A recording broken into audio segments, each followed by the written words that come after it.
So, alrighty then. Welcome back to Creavolution, the evolution of the creative process. And I am very, very excited to have with me today Dr. Joe Gilman. Right. Joe is a fantastic pianist. I should have asked before. Do you compose? Absolutely, yeah. Composer, arranger? Sure. All the things. Done some of those things, yeah. We'll get into it. But he is a man about town, a man about the States. But you've done some international stuff as well. Bit. Sure, of course. Playing pianos all over the world. And he is, are you the head of the? I was at one point, not anymore.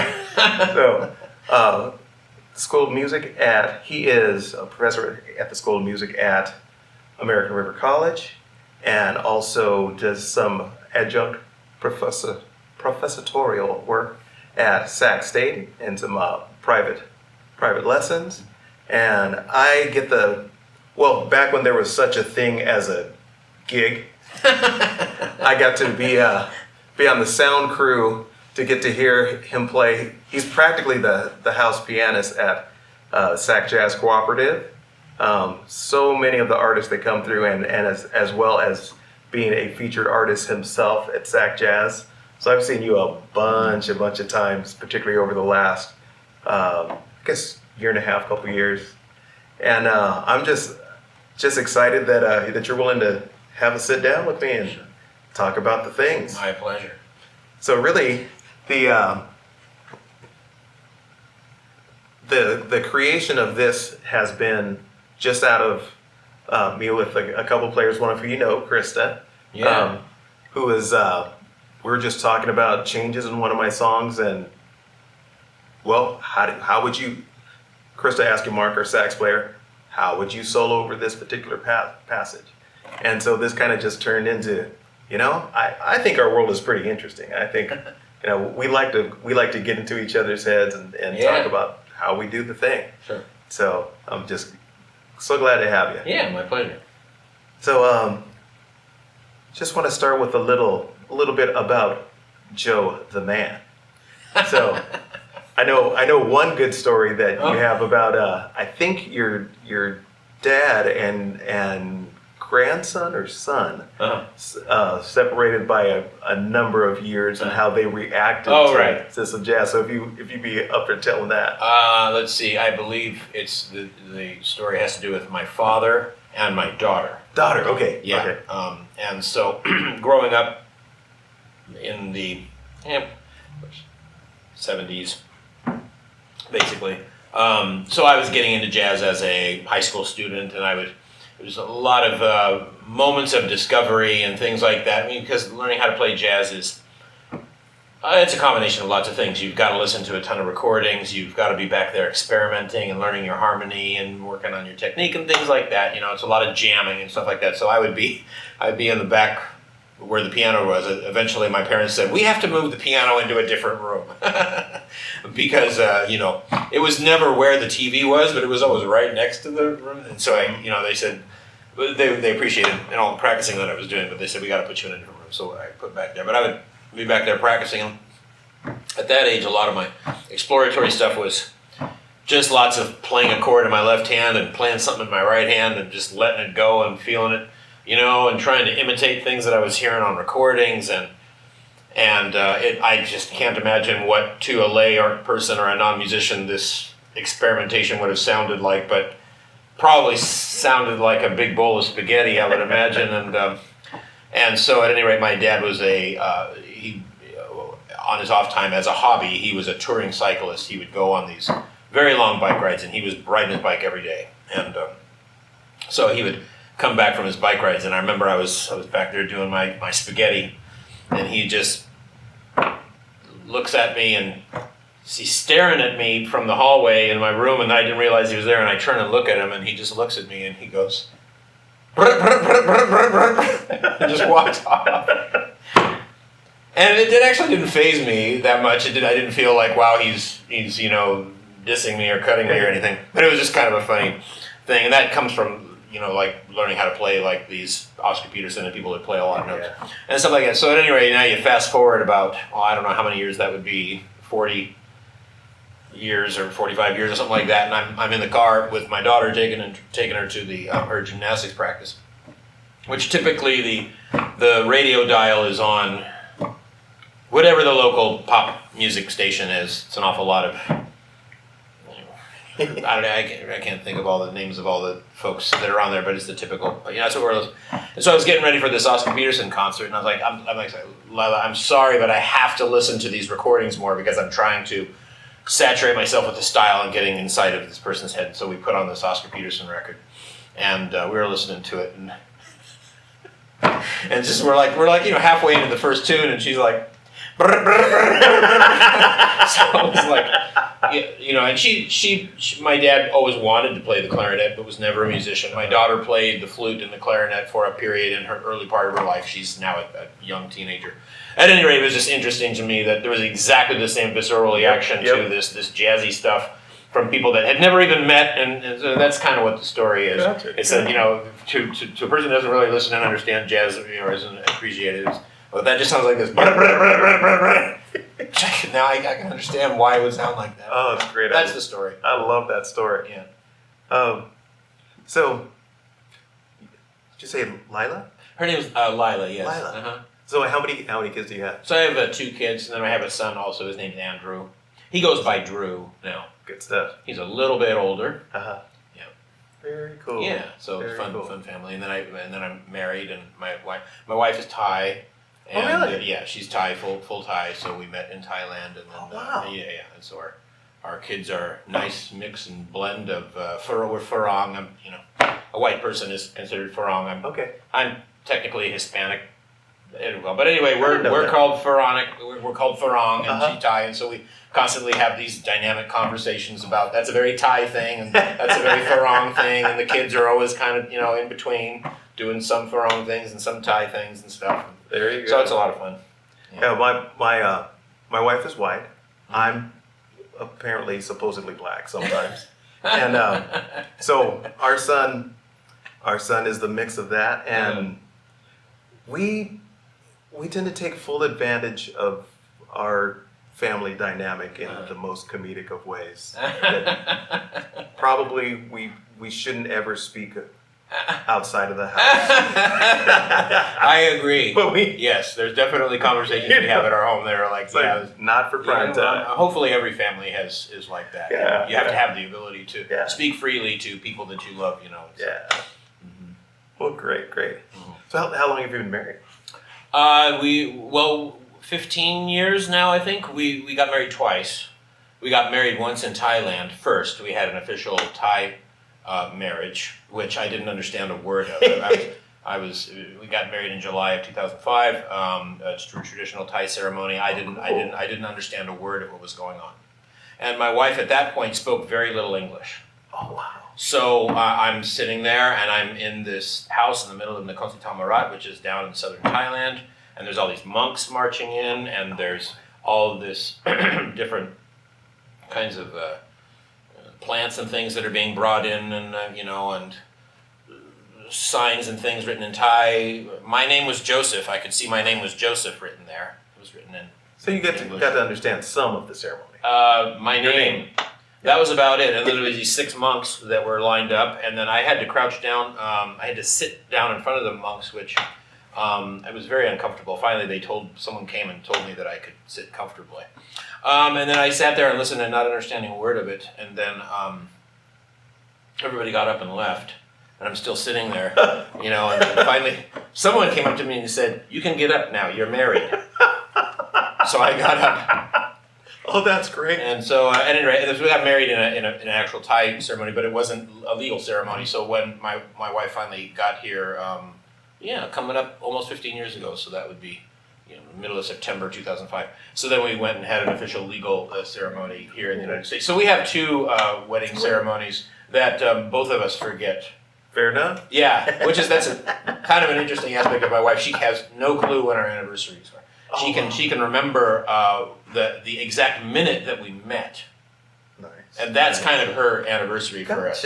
Gotcha. She'll wake up and she'll say, "Do you know what today is?" I'm like, "No, what's today?" She says, "Today, day we met, exactly 11/23 or whatever it was on a certain day." But she can't. I'll say, "Kai, it was our anniversary yesterday." "Oh, really?" Oh, that's great. Yeah, it's a lot of fun. A man that knows his anniversary. Yeah, anniversaries. Yeah, better than. I believe I know the dates. I'm always got around a couple of days. Hey, I have to look at my calendar. Hey, our anniversary's coming up. It's better than a lot of guys. So Yeah. you're doing well. You're doing well. Mm-hmm. Well, cool. Let's talk a little bit about piano. Sure. So you mentioned the Oscar Peterson concert, so Yeah. we'll get to that later. But Sure. who is he your top inspiration? Give me a few. It's impossible. I know, At this right? point, I could have made. There was times in my life when I could have given you the rundown. Mm-hmm. It might be easier for me to just give you a little bit of a rundown as it goes through my chronological life. So,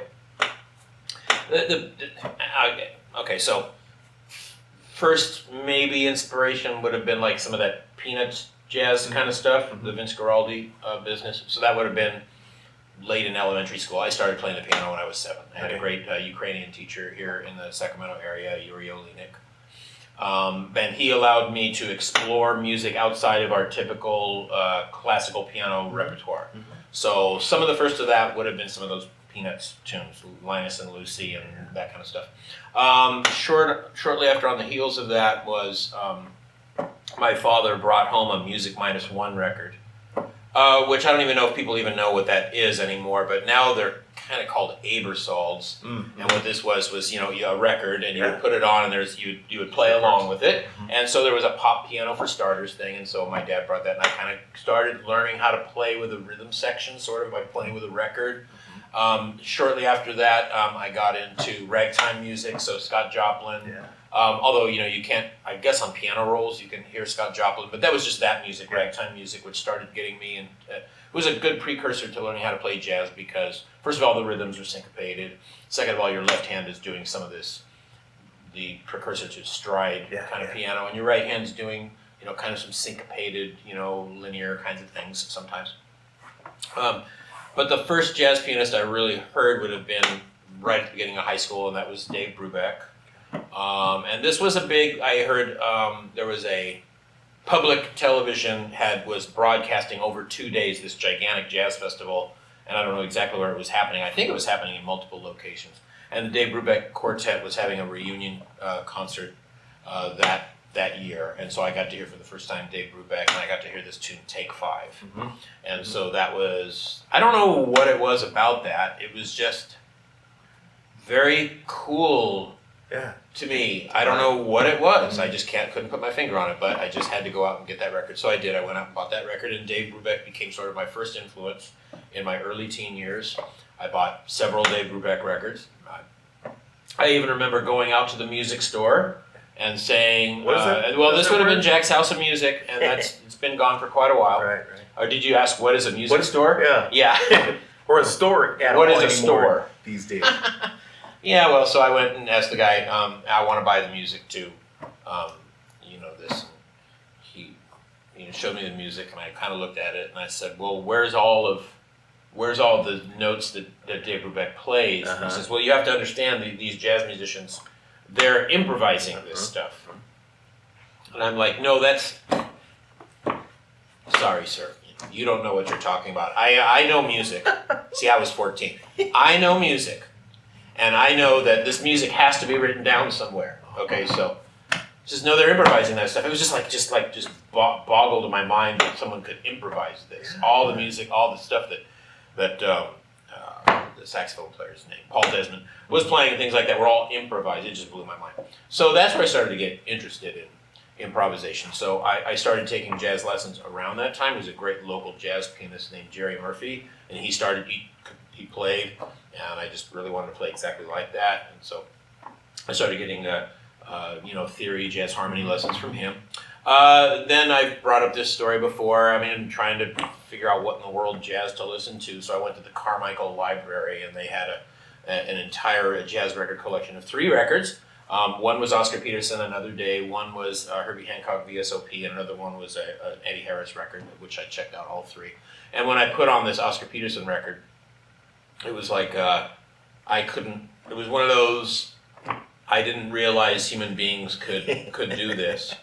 Actually, I have to admit there was another person in between, a pianist named Monty Alexander, and that was because this is the day of all those late afternoon talk shows like Merv Griffin, Mike Douglas, Virginia Graham, Joey Bishop, all that stuff, Phil Donahue, and Merv Griffin one day had this pianist on named Monty Alexander, and he happened to have been playing with some of the studio musicians on the set, and so he played this jazz version of Battle Hymn of the Republic, which I thought was the coolest thing ever.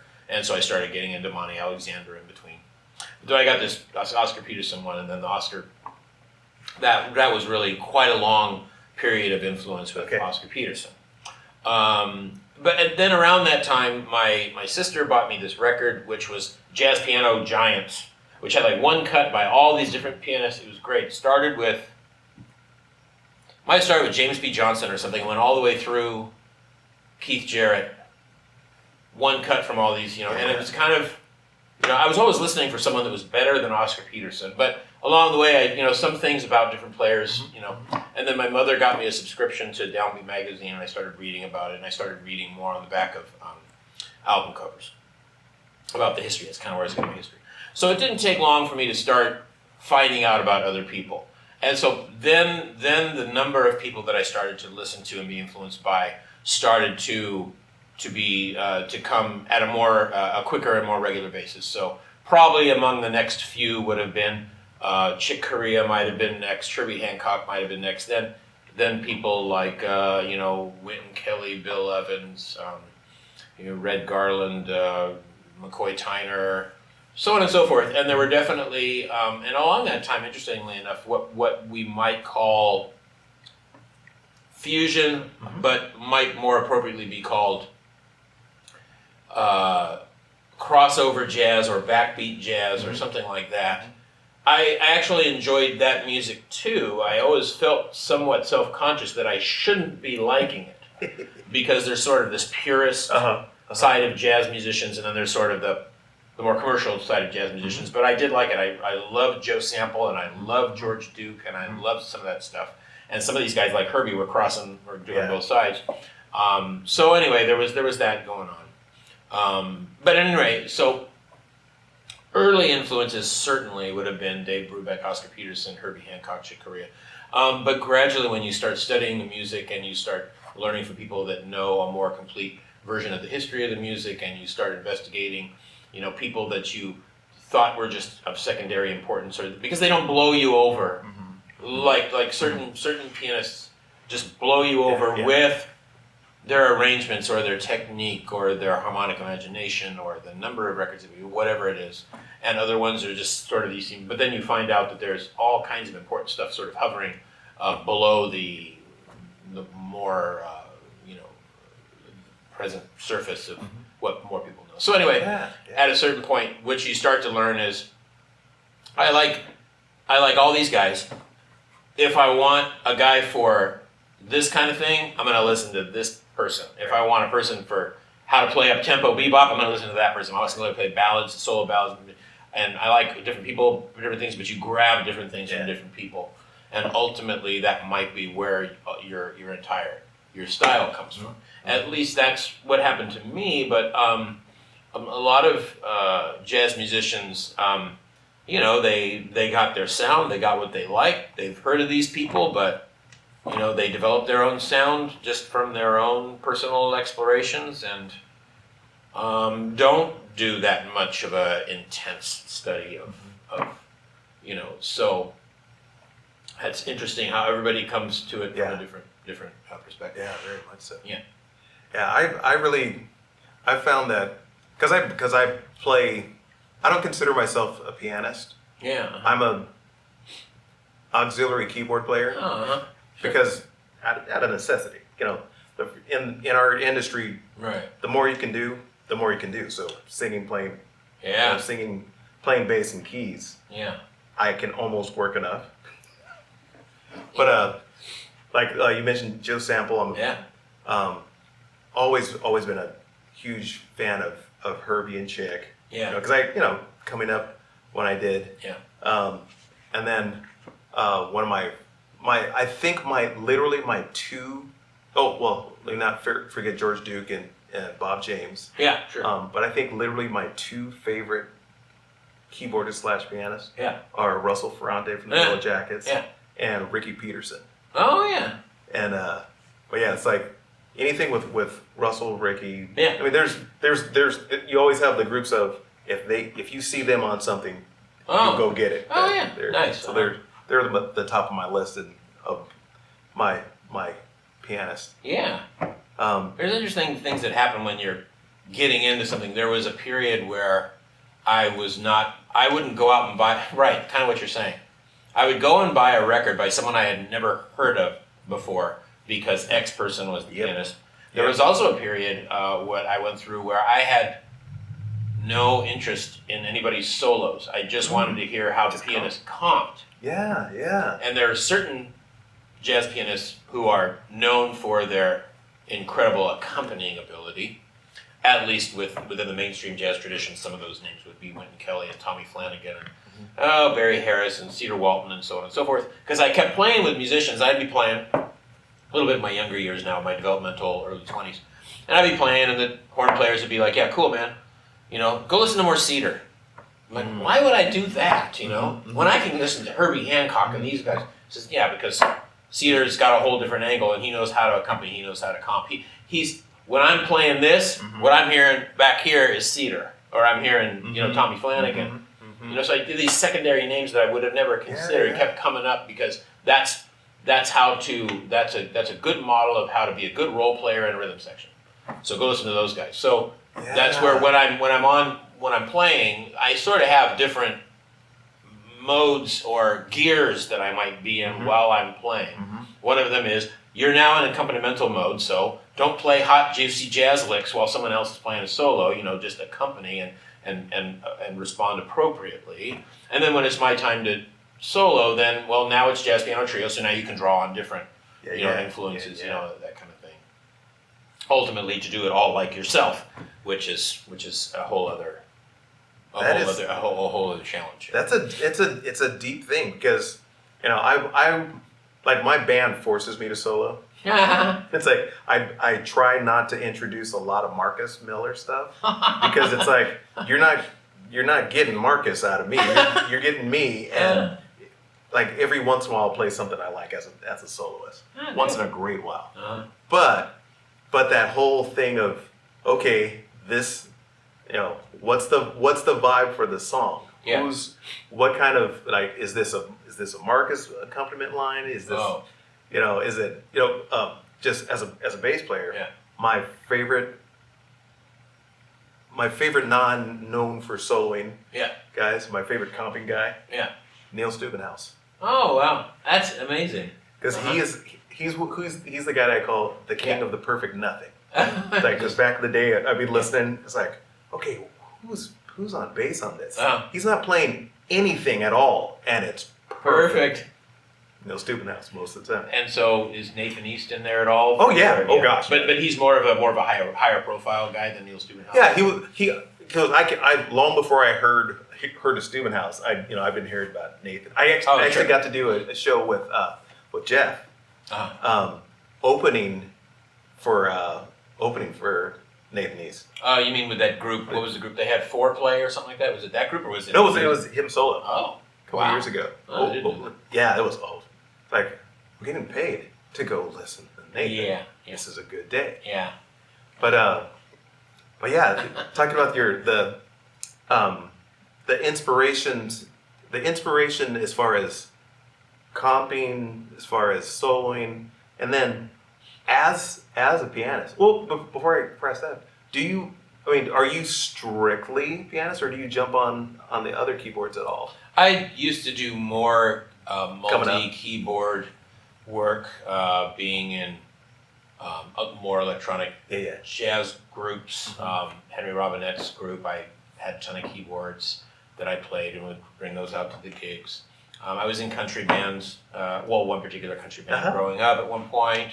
I played some, what might be called progressive R&B, This is again going back to my 20s when I was predominantly a musician for hire at Group Club Nouveau. I don't know if this well, I was in Club Nouveau for. Get out! I know people are like, wait a minute, I thought you were an accountant.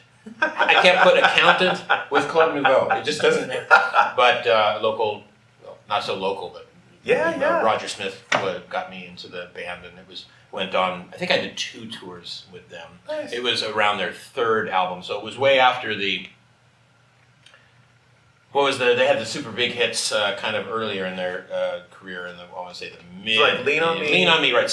So we would still play those tunes, but this was like their 3rd album. It was like One Nation Under a Groove and things like that. So anyway, but I was, had to be familiar with the technology and things like that. And, so playing keyboards. But after a while, being able to keep up with all the technology, the expense of keeping up with all the technology, all the computers, all the speakers, all the humping gear all over the place, all that stuff. And I just really enjoyed just going out and playing a piano, or even bringing out my keyboard and playing a piano and just playing straight ahead stuff, which is kind of just what I'm more conversant in. So I just became more just like, this is just kind of my thing, Yeah. And the calls would come in, hey, can you play keys on such and such? And I'd be, yeah, I can do it, but there's probably other guys in town that would do a much better job and would actually, appreciate the call. And so it kind of became more of that. So it just became just more of what I do is a little bit more of this, and, Yeah, well, you have found your voice in quite well, Oh, I appreciate that. Thank you. Yeah. I mean, it's really fun, and I'll get back to the question I was going to ask. It's really fun to watch someone be both a sideman at times, so just accompanying, and be the featured artist. So it's really, because some people have to be out front, and some people refuse to be out front. Yeah. And so you seem very comfortable in both roles. So is there one you prefer at all, or are they equally? Sideman, hands down, over doing my own gig. Yeah. Phone calls, Joe, can you make it a gig such as? Great. I get to go out, I get to have a discussion with my friends, they're going to pay us, and we get to go home. That's great. Joe, can you do such and such a tribute to whatever? I mean, it's like the gears are just going, okay, I got to get these charts together, I got to call, I got to hope I don't offend someone because I didn't call them this time. When I get there, the focus is all going to be on me if I make a mistake. It's all this super subconscious stuff that goes on. That goes on with that. So I just much feel more relaxed. The phone rings. Can you make such and such a gig? Show up and play. Just do the best I can to support that person. Realizing that I don't know if you've gone through this, but there's sort of a period. Maybe it was my generation. Maybe it's still happening about this. It was just a dumb gig. You know what I mean? Which is like you show up. You're playing whatever it is, an office party. No one's listening. No one cares. People are horsing around, that kind of stuff. To me, I came to a realization a little bit later in my career that to somebody in that room, the music that's happening in that corner is a very, very important thing. It's like, it might be one of the most important things of that event or that they've ever done in their life. They picked a particular person to play a particular kind of music. They want the ambience to be a certain kind of thing.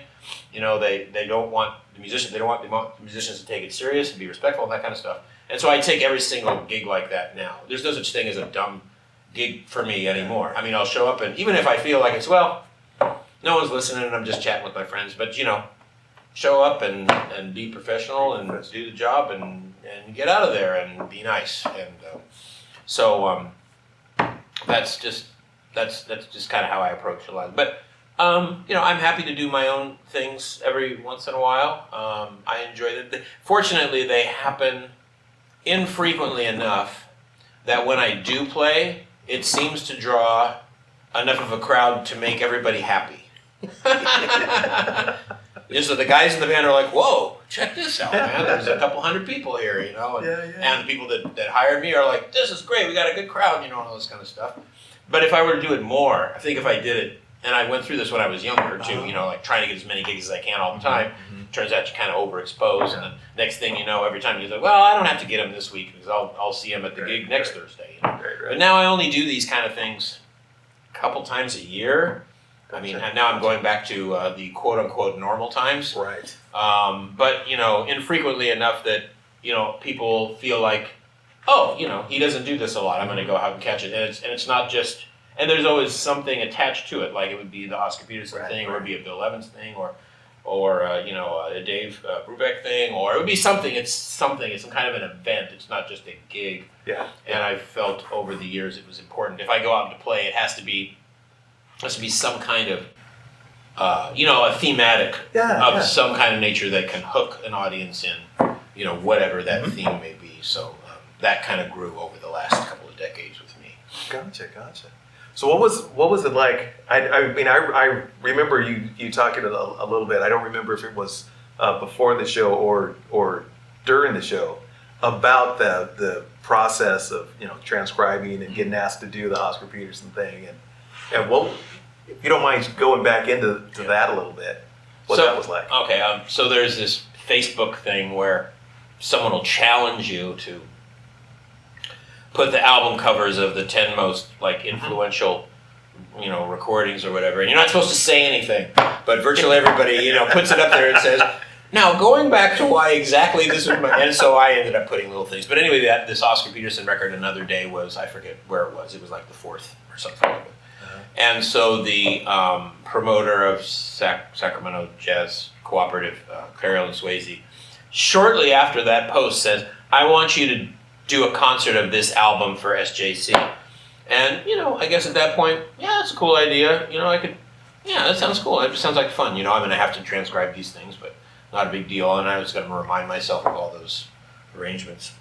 So I proceeded to start to transcribe it. So when you're transcribing for a jazz concert that's a thematic jazz concert, I mean, there is the approach where I'm going to transcribe every single note on this record. I never do that. That would be more of you might say, a classical musician's approach, which is nothing wrong with that, but it'd be more of a classical musician's approach to doing a thematic concert. What I'm really going to try to do here is I'm going to transcribe these arrangements, so if anybody knows the album, they will recognize the arrangements. Try to get as close as I can on the melodies and things like that. When it comes to improvising, I'm going to do my own thing. However, for me, it's important in a record like that to improvise somewhat in the general style of the person. So, for example, if I'm doing an Oscar Peterson concert and it comes to my solo, I'm not going to play all kinds of wacky outside, modern jazzy kind of stuff. I mean, that's just not the approach I would take. There's lots of different philosophies about that. But at any rate, so that's what I tried to do. So the transcribing of the arrangements, that wasn't so tough. You use your ears, you get to the piano, you have some notation skills, you get it, you try to make the charts clean, all that kind of stuff. It was the part of trying to play in the style of Oscar Peterson that surprised me how, and now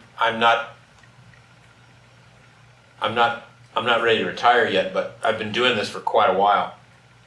And it surprises me that how much I listened to Oscar Peterson as a youth and to how much recordings and how much I saturated myself with that style when I was younger, how overall this listening to other players and being influenced, to be able to come back and play in his style has just been very difficult. I mean, the Bill Evans concert that I did, I feel pretty good about, I'm pretty much playing in that bag.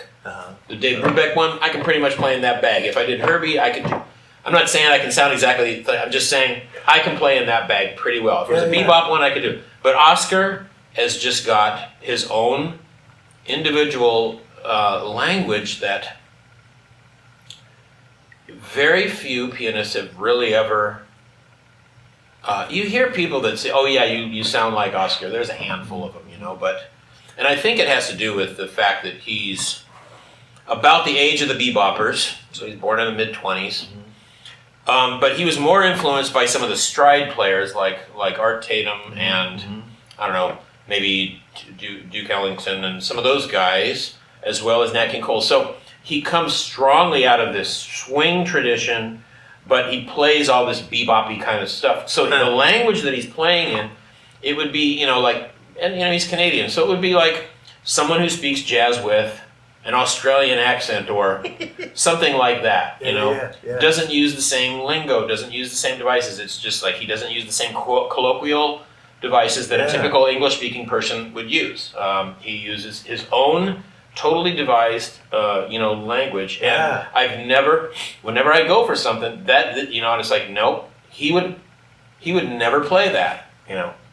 And, well, why? And then I had to dig deep down into why would he never play that? You know, what is it about what I'm playing that he would never do? And you start to, well, this particular device sounds awfully close to this one, but he's pronouncing it in a different way. And again, I don't know how long you want me to talk about this, but because I can get so get in far. the weeds. Yeah, the weeds are that bebop, which would have been music that's stemming from the mid '40s and the late '40s and into the Charlie Parker, Dizzy Gillespie, Bud Powell, Thelonious Monk. The trajectory of mainstream jazz after that pretty much came out of those guys. So if you get Bird, that's Charlie Parker. If you get Bird together through as a pianist, let's say, or actually any musician, that language is what eventually led to people like Clifford Brown and Fats Navarro, Sonny Stitt, Hank Mobley, all the hard bopper guys. And all the hard bopper guys is what eventually led to all the post bopper guys, Freddie Hubbard, Herbie Hancock, Wayne Shorter. And so that lineage is strongly, even when you get 25 years out, even if you don't hear bebop anymore, it all came from that. And it's almost as like Oscar had this separate trajectory that just kind of went over here and stopped. And he just pretty much played like that and just improved on that over decades. Okay. And so if I'm going to do a Herbie, it's because I got all this bebop and I can sort of manipulate the Herbie to, same thing with, Chick. Then there's some other guys that start to disguise the bebop so much you kind of have to get into other languages. Keith might be an example. Keith Jarrett. Yeah. Something like that. So anyway, that all to say that the most difficult part of the Oscar Peterson concert for me was trying to play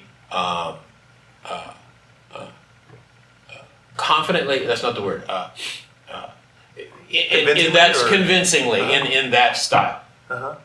Because when I start to try to play like Oscar, it inevitably ends up sounding like someone who's in this tradition over here, trying to sound like him. So I end up sounding more like Win Kelly. Okay. Who sounds, to some people sounds, there's similarities there. And so like, no, it doesn't sound anything like him, So, and it was tough. And so just imagine now being an improviser, and you're trying to play like that, and constantly every single phrase and note you're playing, you're second guessing yourself. Would Oscar have played that? Does this really sound like Oscar? And as a result, it's like, just imagine talking, and every single word you're saying, would, would whoever you're trying to imitate have said that? Well, it's like in a sense, it's like acting. It's like, okay, if you're acting, if you're playing the part of a historical figure, correct. It's like, is that true to how they would have said it? Well, at least when you're acting, you've got a script. So imagine acting and having to improvise a speech by Abraham Lincoln or something like that, or whoever it is. Would he have said that? He would have never used that vocabulary word. It didn't exist yet. Or he wouldn't have pronounced it that way. So that was the toughest. That was the toughest thing for me on that particular concert. Other ones, like I said, the Bill Evans one, that was like, okay, I'm not playing exactly what Bill said, but it's in what Bill said. I do that a lot. I'm not playing exactly what Bill. But it is a conversation. Yes, he's talking. Yeah. He's just talking in the language of musical tones. It comes from an African American musical tradition. So I say said a lot. I'll sit down and I'll go, now Chick said this, But at any rate, because I wasn't playing exactly like Bill, but at least what I was saying was in that that language or that dialect or that whatever you would say, I could hear Bill saying that kind of thing. Yeah, Bill would say this. Yeah, I believe he'd say it. Yeah. Yeah. So that was the challenge there, and so we did it twice. Yeah. I can't even remember the first one. That might have been the one. I don't know. Were you at both of them? Yeah, it was both. Yeah. Yeah. So, I just total self-critical. I just. Well, at the other end, hearing what you were saying, I was buying what you were saying. Now, of course, as a keyboardist that is not a pianist. I've done this year, when gigs were a thing. Yeah. I actually got to do some piano duo things where I was accompanying the singer, Yeah. Miss Stacy, and Stacy. Okay. yeah, and so it's just me and her, and since I agreed to this, I'm gonna have to solo. I am not that guy. Right. I pride myself in my own band for not doing solos, and now, this is going to be a really short gig if I'm not comping, which I suck. Right. My left hand seizes up I see. when I'm supposed to be comping, but yeah, that feeling of, what am I playing? What did I just play? Why did I play that? Right. Yeah. That's not right. Right. It's a tough place. So it's an honor to share a place of discomfort with you in a little way. Yeah. Because But that only comes up when I'm trying to, in certain instances, trying to talk or sound like another human being. And what would they? Me talking right now, I've got no problem. Yeah. I'm going to stutter and stop and start and everything, and that's just my own particular way that I deliver in the English language. But it's only when I'm trying to. You remember Rich Little and Fred Travalena? Younger people don't know who these people are. I don't remember Fred Travalena was like kind of the next a mimic. What do you call these guys? Impressionist, right? He was the next big impressionist after. I probably know. You probably. I'll go back to. He was really good. Yeah. But you kind of get into that thing. You're like a musical impressionist. But for thematic concerts, I don't want to necessarily sound exactly like that. I'm just saying I need to be, enough in that. Okay, but so you asked about the Oscar one, and that was the issue I had mostly with that one. Very cool. I'm not as. It's like one of the very coolest thing about Sac Jazz is I've always been on the periphery, and listen to my dad's records growing up, and getting in, on the fusion modern jazz side coming up in that era, and reaching back, and checking out. It's one of my favorite bass players is Jimmy Haslett, formerly of the Yellow Jackets. Yeah, sure. And it was really cool when I started to get into Jocko. Yeah. Because it was like, oh, that's where Jimmy came from. It's like I knew that on a cursory level, but then you go, that tone is so Jocko.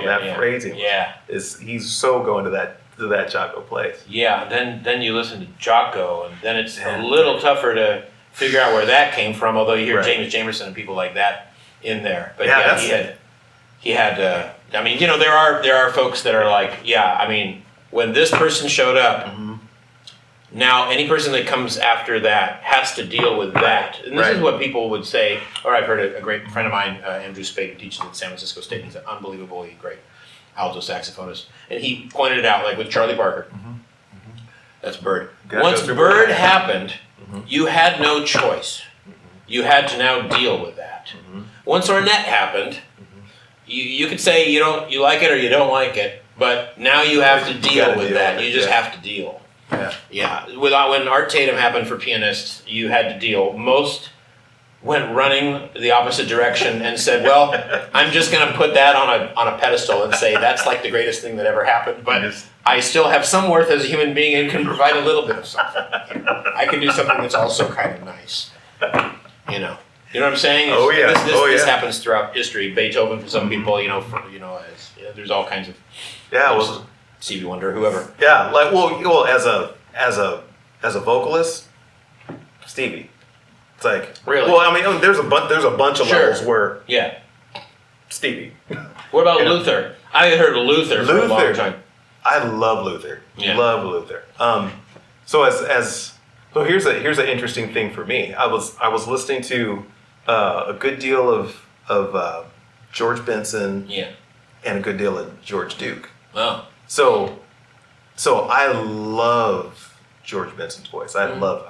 there's nothing not to love about George's voice, but I would always rather hear him play more. It's like on any of his more poppy R&B flavored albums. Yeah.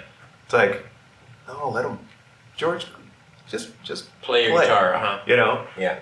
But interestingly, I was probably about a year after George Duke died.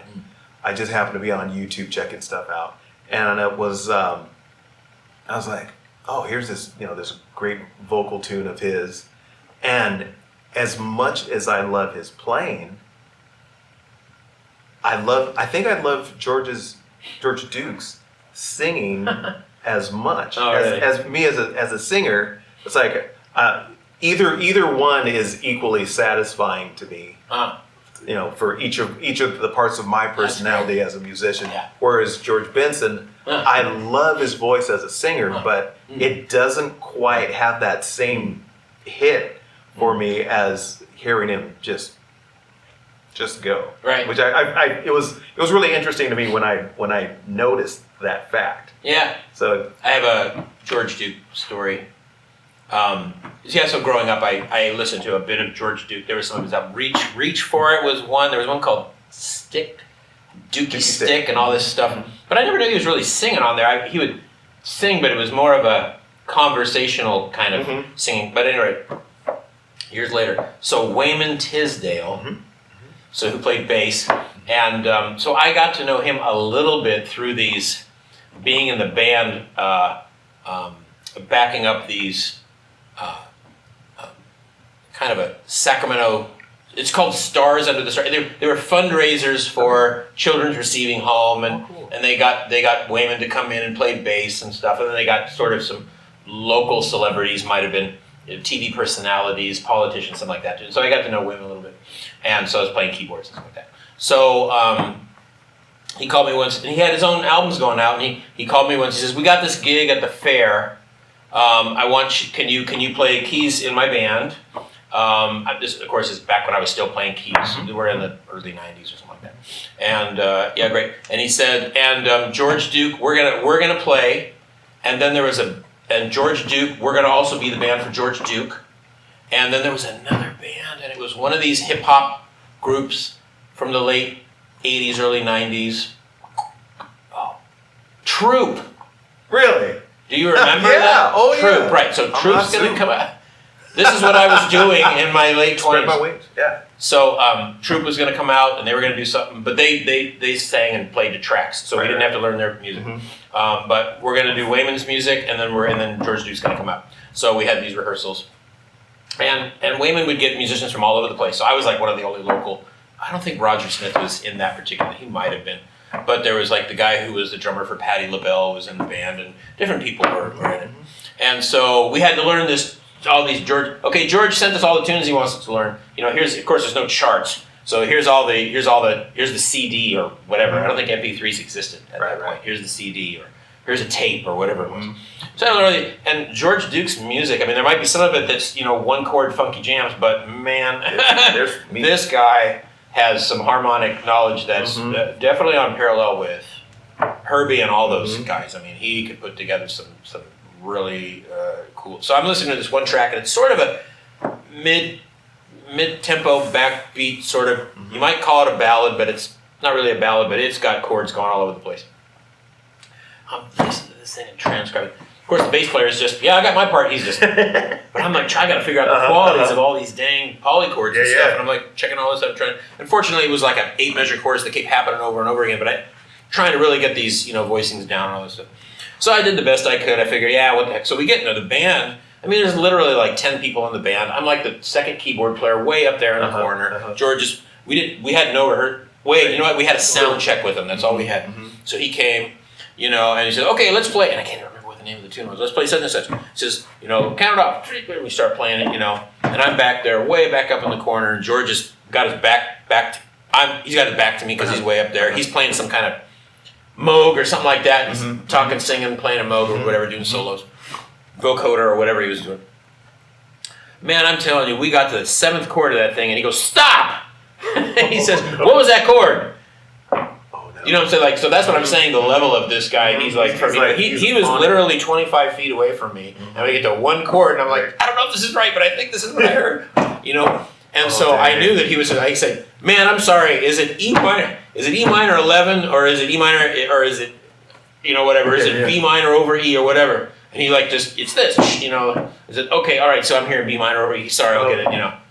So, you know, that's my, that's kind of like what, we had like a very short, didn't have much of a conversation with him because he was kind of in and out. That's the way those things work. People don't realize that. They see a band up on stage. You played I play them on, or like, well, these guys have probably been rehearsing every day for the last 3 months to do, you know, and it's like, they don't realize, you know, someone jumps on stage, they say, okay, I think we know what we're doing. Let's run over the beginning and the end of this tune and that tune, and then let's just go for it. Let's go. And that's, and that's even happening on a classical music thing now, because I do some, I've done a few shows with the Sac Phil, where I'm like playing kind of the orchestral piano. Sometimes there's celeste parts and things like that. And it used to be that orchestras would have weekly rehearsals and so on and so forth.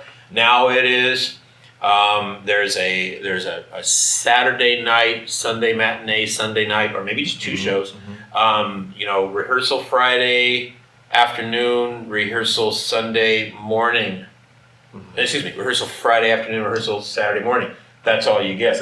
And it's amazing. These people are amazing. I mean, the conductor, a lot of them, it's a guest conductor in a lot of cases, gets up there.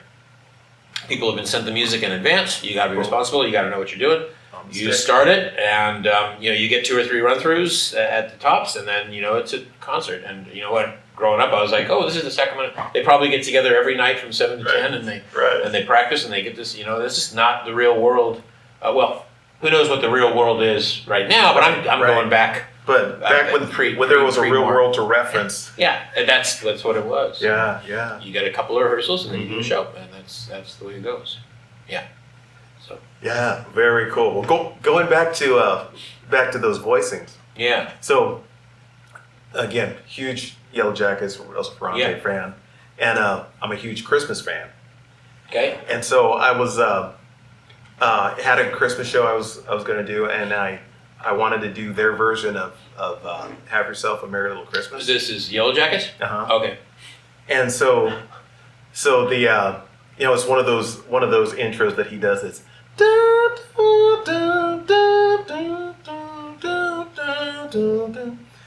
so I'm thinking, oh, that's beautiful. Let me transcribe that solo or that intro. Yeah. I got in like a bar and a half. I'm like, okay, I got to rehearse this tomorrow. So I'm just gonna do my best Russell arrangement impersonation. Yeah, and I came out with an arrangement I really liked. But it was like to get in the weeds of, you know, it was just like a little, you know, 4.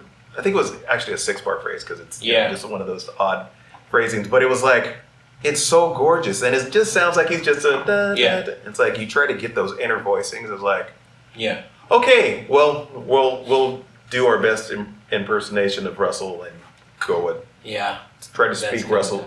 What would Russell say if he had less harmonic ability and That band's really something because of where the very first album, because they were Robin Ford's backup band. And it was Jimmy, right, and Russell, and then that drummer. Ricky Lawson, right. So that's the first, and that was very much backbeat, jazz, kind of funky kind of stuff. And gradually that band progressed to be, I mean, more and more advanced harmonically, and you know, really. And then the band evolved with different players like Bob Mincer and people like that, and Kennedy, right? Will Kennedy. Yeah, and you know, and just, you know, even Peter Erskine was in the band for a very short amount of time. But at any rate, you know, that band expanded to be something where let's call it a mainstream jazz musician, or a jazz musician who's interested in things that are got more harmonic things going on or whatever, you know. At first it'd be, they're backbeat jazz. And then gradually they start to incorporate more of these things and go, these guys are serious. They're competing with bands similar to, like, say, Weather Report and things like that, you know. So, it was really, really interesting just to watch kind of the development of that group too.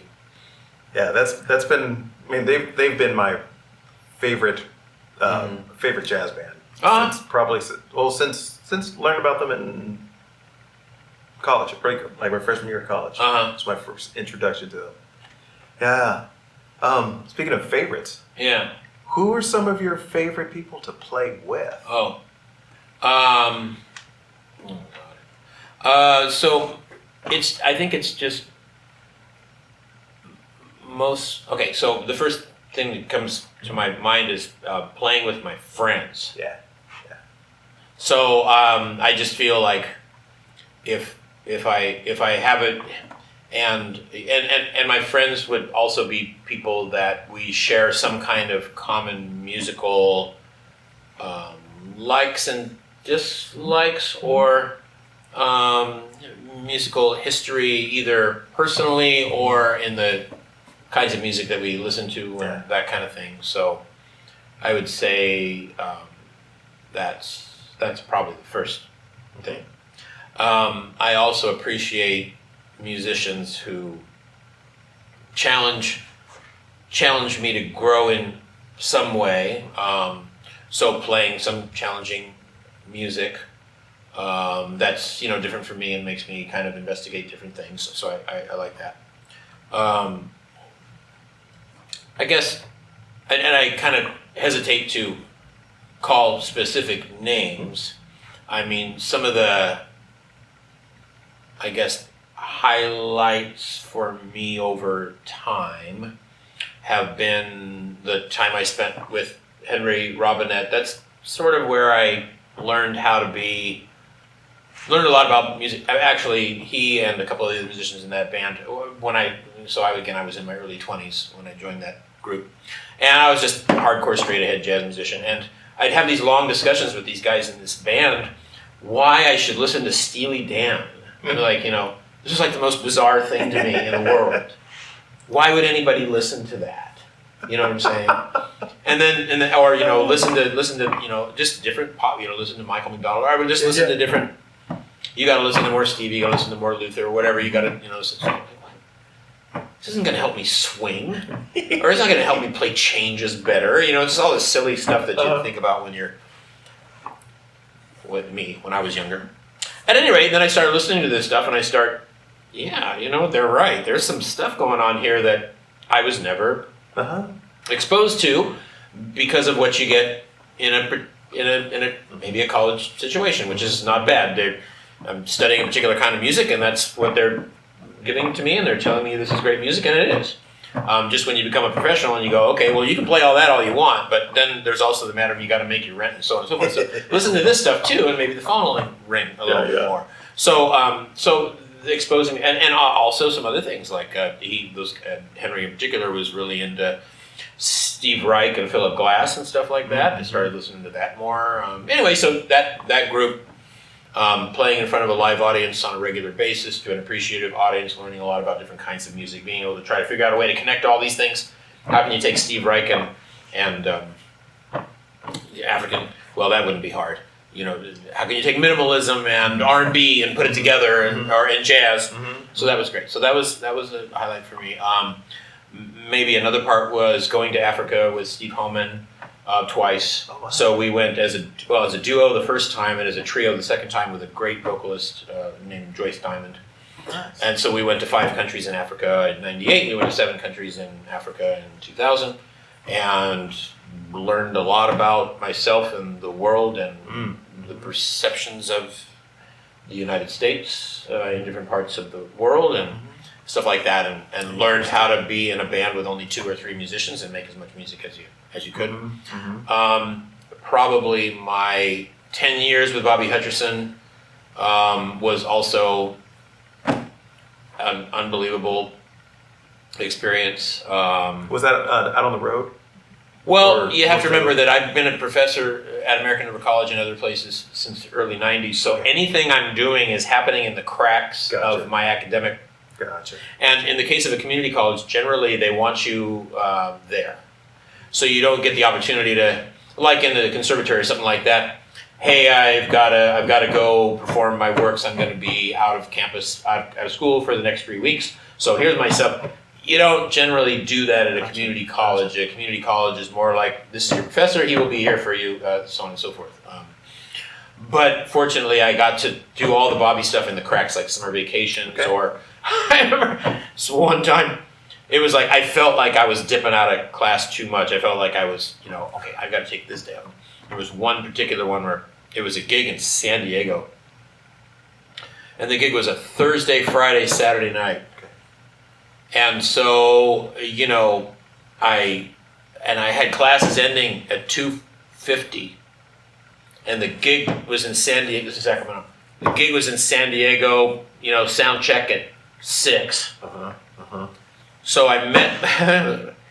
Let me know if I'm going too far. It's all good. It's all good. So I met the class that ended at 2:50. I met at 1:10. We physically met. I lectured for 10 minutes and said, I gotta go. And I caught a plane and got down there. They got no such thing as Uber. I don't think Uber really existed, Right. but maybe I did get an Uber. I got out there, sound check. Had a class Friday morning. Played the gig on Friday night. I got my own Southwest flight the next morning. Had a class at Thursday night to Friday. So stayed the night in San Diego. I had a class in Sacramento at 9 in the morning on Friday. So I got the first flight that I could back to Sacramento so that I could meet my Friday only class. Because if you miss Friday only class, they've missed a week of instruction. Right. So I had to be there. Right. So the 3 hour, like 9 to 12 or something like that. Got back on the plane, went back down to San Diego. Those kinds of things is what I was pulling in order to make this happen. Oh, yeah. But Bobby was, he's, one of the greatest, he's certainly one of the greatest jazz vibraphonists of all time, but also he's a contemporary of a lot of the guys that were my heroes, like Herbie and Chick and Wayne and Freddie and Gershon Mankura and people like that. And so being around a person, just anything that I could soak up and learn from him, and he was very gracious all the time. Interesting things like when the band was not happening. And everybody kind of knew why or who it was. But he would pull the band in and he would say, it's not happening. And he would make it a collective reason why it was happening. He would never call out a particular musician to say, he would say, we are dragging. So let's figure out why. Okay, so we would have those conversations. He said another really interesting thing once, which was like, music is not the image; it's the reflection. Which kind of gets down to composing or just when you're playing. Someone says when you're improvising, what are you thinking? That's like saying when you're talking, what are you thinking? Right. Well, I'm obviously just telling you what I'm thinking. Right. So that's what I'm thinking, but that was a cool thing. And just, him believing in me and him taking me, we went to Germany and Italy and we played in London, we played at Ronnie Scott's, he took me to New York a few times. Things that he didn't have to do because he could have picked up a totally great pianist, almost anybody he wanted in New York and taken him, but he stuck with me and took me places. So that, and then maybe the Capital Jazz Project, which is the group that I kind of started and led all the way to about 2011, which was this thematic jazz group, where we would do a thematic concert 4 times a year. And by the time I left the band, I think we had hit 50 or 60 themes that we had done, and I learned a lot, from that. And I get a sense that some of the younger musicians in town who might have grown up coming to some CJP concerts are kind of taking sort of that approach to, and so, because when I was growing up, it was a lot just gigs. I got a gig at the On Broadway, or I got a gig at Malarkey's, or I got a gig at Bull Market, or wherever it was, and you show up and you play tunes, and that's it. And we kind of decided to take this approach of being a little bit more responsible about, what it is we were going to be actually making a presentation. Yeah. So I get the sense now, there's a little bit more of, you're going to hear this guy play, and we are going to do the music of such and such.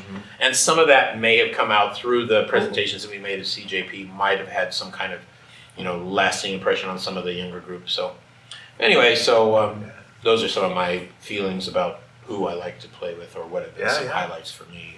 Oh, that's great. Yeah. Great stuff. So what I was thinking of, so what inspires you, either just Joe the guy or Joe the musician, outside of music? And what kind of just gets in your head, body, soul, spirit, what that drives you, that's that's not strictly music, really? Uh-huh. If at all, or is that music just such a catalyst that there's... Are we talking about artistic inspiration? Yeah. Oh, Yeah. because Not that's necessarily. Well, I mean, both as a musician or just as a human being. Just what do you love? What do you hate? No, that's not even the hate. There's enough hate anyway. But what do are things that just make Joe Gilman smile? Oh, things that make me smile. Well, okay. Well, first of all, just kind of on the artistic inspiration thing. So, and again, that's sort of, or my compositional, whatever, that's sort of changed over time. Perfect. When I was younger, there was this big mystery of music and what in the world are these people doing and how are they doing all that kind of stuff. So just my inspiration initially would have been almost entirely musical. Listening to somebody, trying to imitate them, trying to figure out what they're doing, just constantly trying to unlock these things. I mean, it's like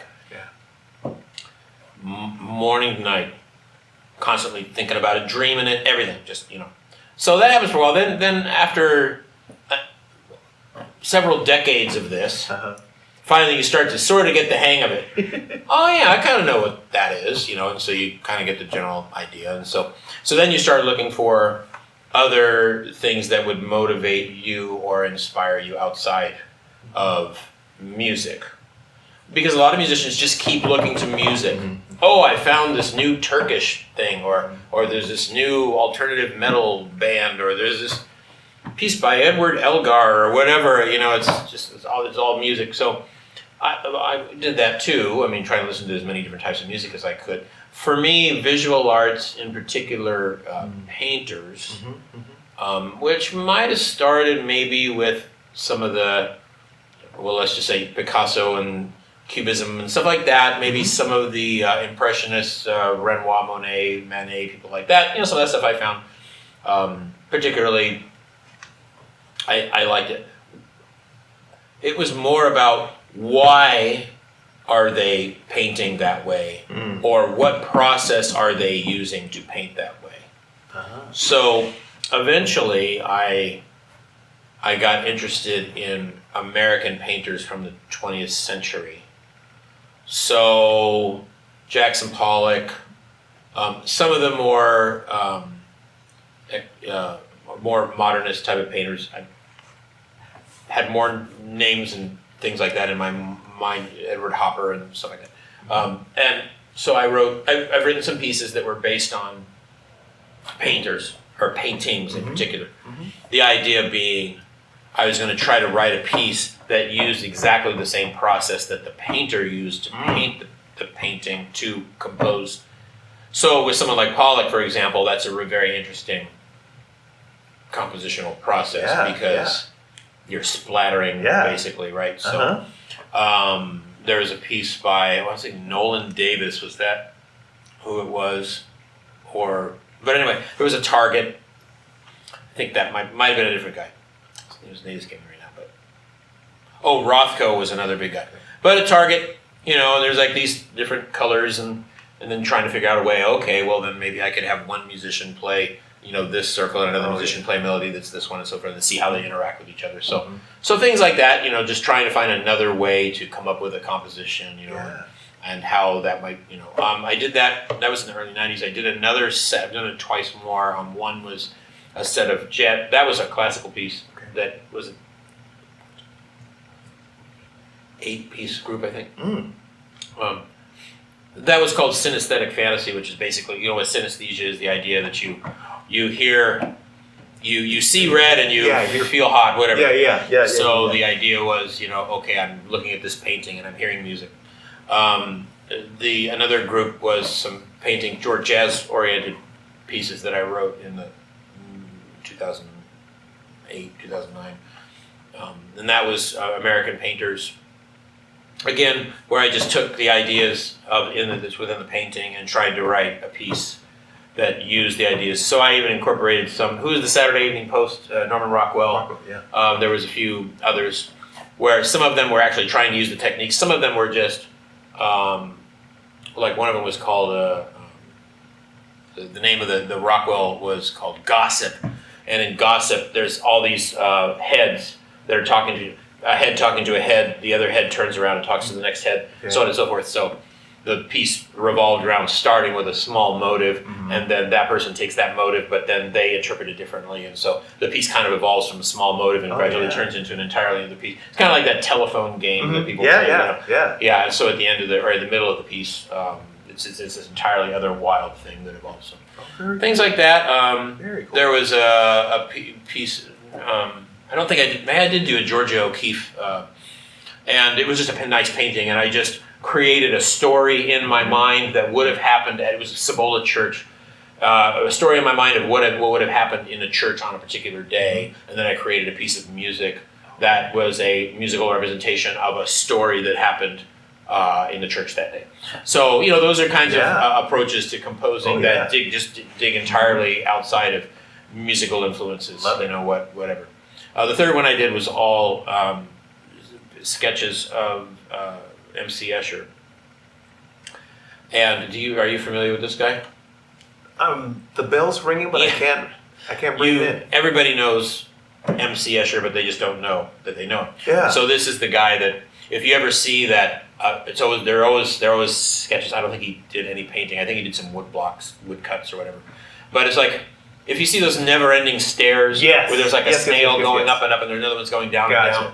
Almost all this stuff are these optical. There's a particular name for it, but I'll just say that it's an optical illusion. But there's a particular name for that style. The Escher staircase. Say what? The Escher staircase. Yeah, what does it go? But he's got all kinds of. There's ones where birds are flying in, and then all of a sudden it meshes in, and all kinds of fish are swimming away.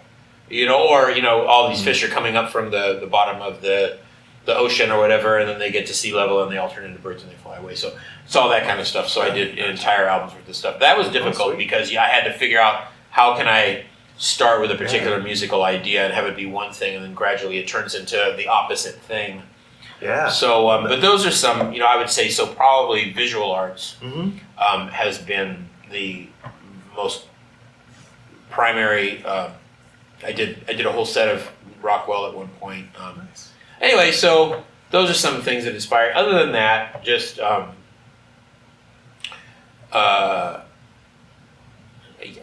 don't know. I'm not a heavy reader. I can read, but I'm more of a book on CD. So sometimes I'll listen to books on CD or book, for quite a bit. So I'm into that. None of that's really turned into anything musical. So that's a little bit more philosophical. But at some point, philosophy of life is going to come out through your music. So yeah, I will say also that, and I see it sort of as a common thread. As you get older, I find it harder and harder to be inspired to compose or find the time to do it. There was a part when I was younger, where I was. One potential question that you had said to me at one point was, what's your compositional process, or that kind of thing, or what inspires you, that kind of thing. So when you're younger, it's like, I'm going to write a tune today. I don't even know what this is going to be, but I'm going to write a crazy thing. Yep. I wrote this tune, and it's a crazy thing. That's, Then gradually with me, the mathematical, logical side of me, or the more objective side of me, starts to get into, why am I writing? For what purpose am I writing? Which gets into the whole Haydn in the court of Esterhazy kind of thing. There's a reason why I'm writing this, and that's because this Saturday I'm playing with these guys, and they've asked me to write a blues or write a tune based on the progression of such and such, and so or we have to have an arrangement, a 3-horn arrangement of this by such and such a day. So those become very real things, and then the time that you find to just sit around and just fluff off and write whatever you feel.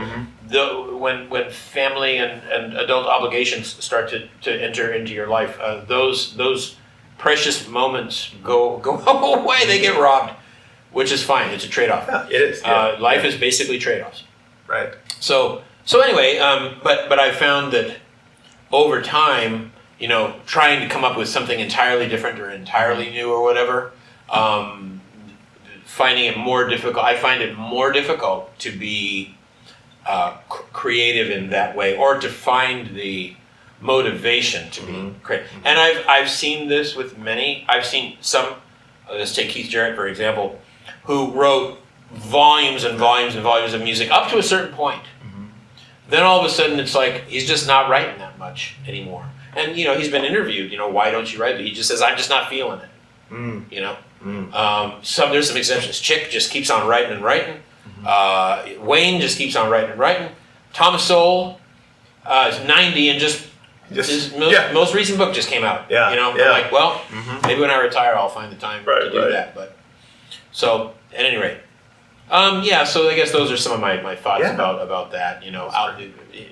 The influences outside of music, necessity, and then it's changed over time, and then things outside of music, like for example, the visual arts have been a little bit more inspirational for me. So. Gotcha. So those works that you talked about, did you do those with trio, with larger band, or have you done any orchestral? What forms did those end up? So the first one that I mentioned, which was an odd ad hoc group, which is a classical piece. So there was no improvising in it. They were classical pieces. That was a string quartet and then an odd group. It was a trombone, oboe. Is that right? Trombone, oboe, trumpet, and piano. Sort of a weird. Mostly the oboe. Nothing wrong with oboe, but an oboe put in between a trombone and a trumpet created balance. That's a tough gig for an oboe player. So somehow. Oh, that's cool though. And then, but one thing I really haven't mentioned was my time with the Brubeck Institute, which lasted from about 2002 to about 2014, and that's where I had various responsibilities, of which one was being the music director of the fellowship program, and some people there was an artistic director of the summer colony and things like that. So once I got that job, and people didn't know what this was, the Brubeck Institute, which does not exist anymore, it served many purposes for Dave and his family, and it was housed down at University of the Pacific. And one main purpose was to house some of Dave's personal artifacts and memorabilia, but also along with that there was a fellowship program that lasted 2 years for talented jazz musicians that had just recently graduated high school. There was a summer program as well for high school students that would come and be around famous jazz musicians for a week and get tutoring and training and mentoring and things like that. And there was a festival. So when I became involved in that, I instantly found myself around these young musicians. And when I say young, I'm talking about anywhere from 15 to 18-year-old musicians who were, literally most of them as good as many of the musicians that I had ever come across in my life, and they were playing at the level of a master's degree students, but they were just unbelievably exceptional high school age students. Yeah. Oh, that's great. And so when I came across these musicians, that was sort of a thing that got me inspired to sort of have a second, because I think I was in my early 40s at the time, to kind of have a second creative. And so some records that I made were arrangements of Dave Brubeck, but played in a more modern angle. Yeah. I'm trying to go back to what the question was that you asked, because it tied into this. What medium did you? Okay, right. Thanks. So good. So I'm going into the second thing, which were, so when I was working with these fellows at the Brubeck Institute, I started to do some trio records with some of the guys, a guy named Justin Brown and a bassist named Joe Sanders, who have gone on to great careers as jazz musicians around the world. And but they started with trios, but then when I started to do these projects related around to painting and MC Escher and stuff like that, I started to use all of the fellows, and so that means there were piano, bass, drum, and generally two horns. Gotcha. And so the first one, the Americanvas one, which was where it was American painters' musical interpretations of that, piano, bass, drums, and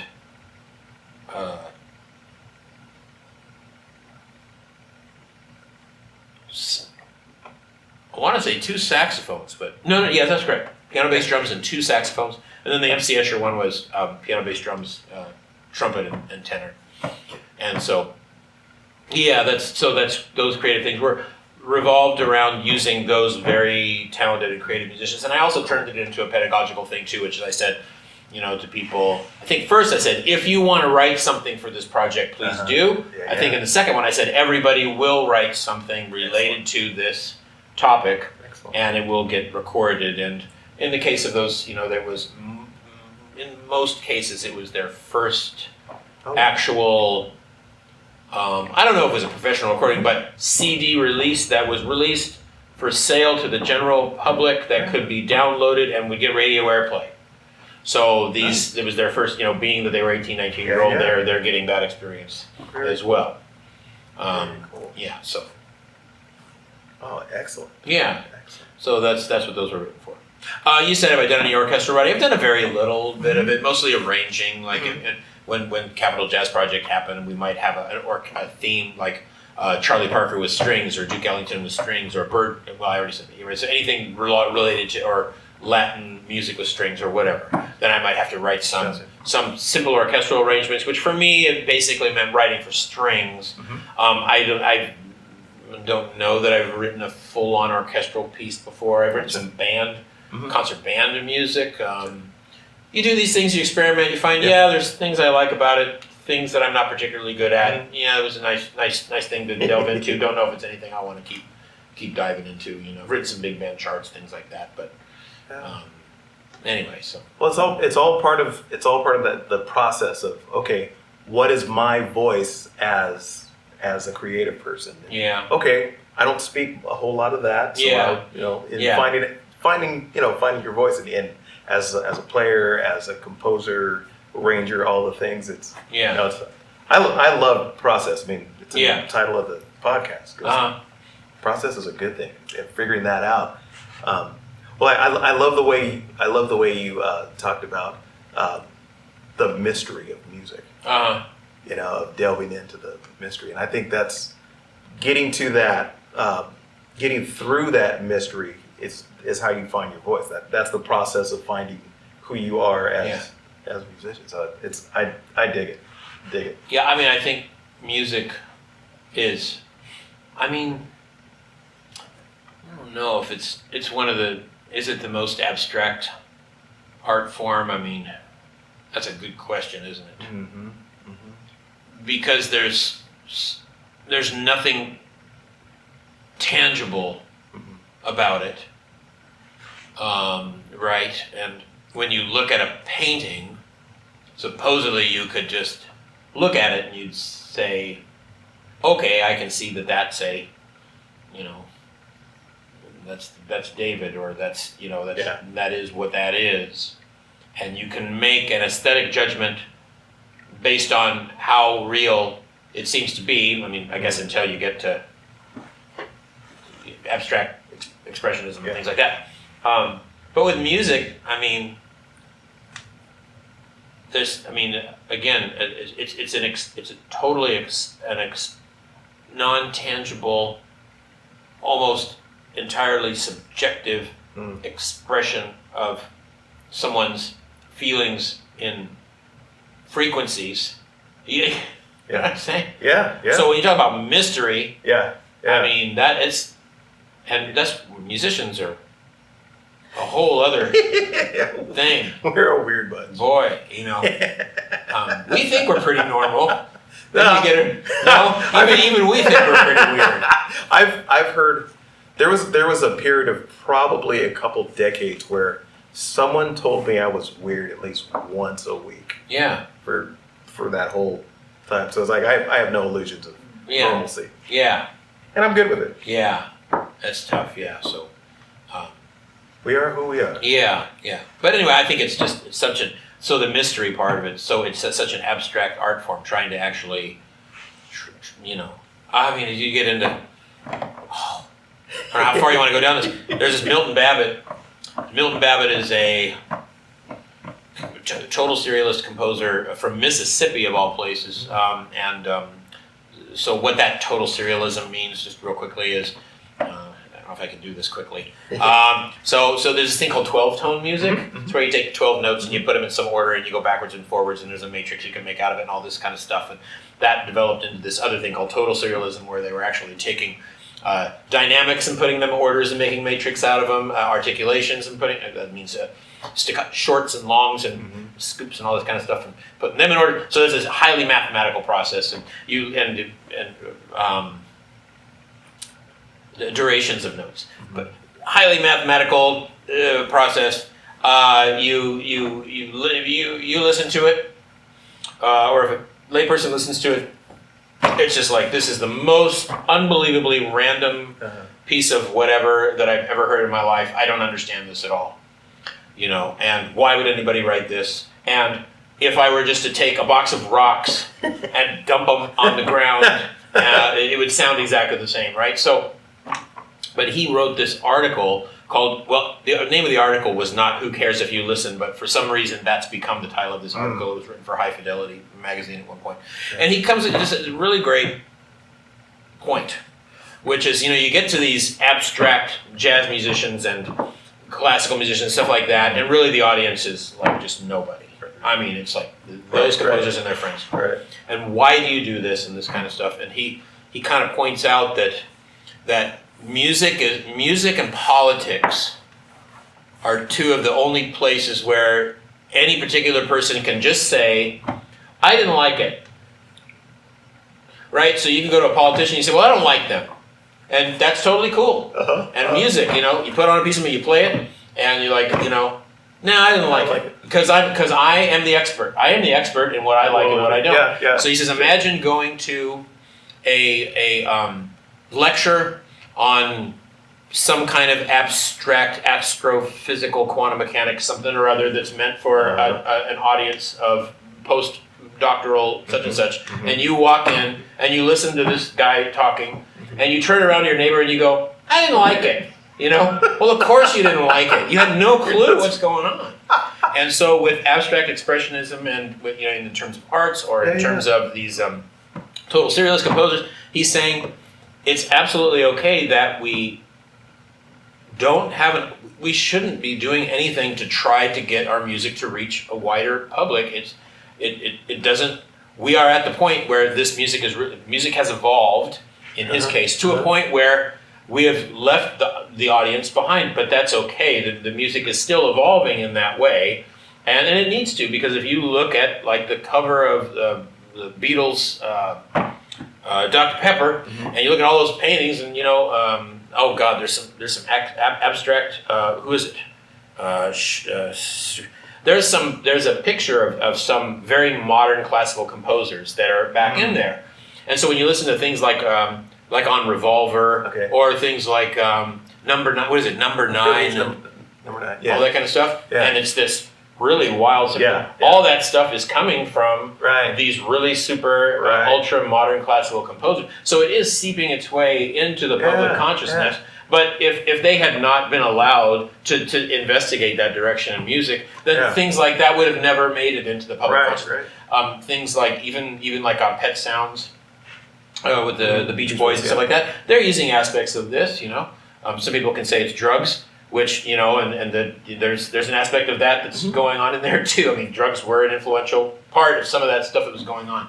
Nevertheless, there's a reason for it. So as far as I don't know how I got onto this tangent, but I like this tangent. But yeah, it's that an artist going for what they want, not worrying about what someone else thinks about it or whatever. There's a reason for it. You're investigating some part of it.